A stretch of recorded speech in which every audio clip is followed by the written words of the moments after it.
তছরূপ করা হয়েছে, ধ্বংস করা হয়েছে, নষ্ট করা হয়েছে, তার একটা রিপোর্ট করার জন্য তাকে বলা হয়েছিল দুর্নীতির খতিয়ান।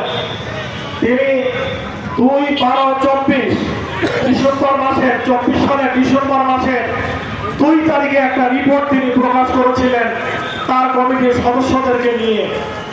সেই রিপোর্টে তিনি বলেছিলেন আওয়ামী আমলের রাজনীতিক এবং ব্যবসায়ী সহ মূর্তি পড়া এবং মূর্তি না পড়া সব ধরনের আপনারা চোরতন্ত্রের সহযোগী অর্থাৎ আওয়ামী লীগের সহযোগীতে পরিণত হয়ে গিয়েছিল। কথা কি বুঝতে পারছেন? সারা দেশ আওয়ামী লীগের চোর ডাকাতি লুটপাটের এই রাজ্যে তারা গা ভাসে একাকার হয়ে গিয়েছিল।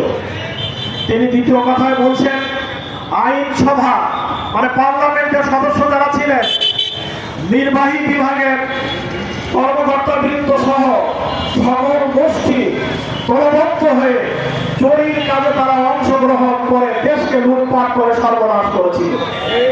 তিনি আরো বলছেন গত 3টি নির্বাচনে এই নির্বাচনের মাধ্যমে বাংলাদেশে 20 বৃক্ষের জন্ম দেওয়া হয়েছিল। কোন 3 নির্বাচন মনে আছে তো?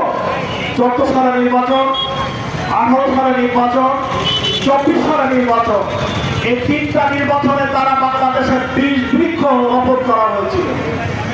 বন্ধুগণ, তিনি আরো বলছেন বাংলাদেশের উন্নয়ন বাজেটের যে অর্থ বরাদ্দ করা হয় তার 40% অর্থ আগে থেকেই তারা লুটপাট করে খেয়েছে।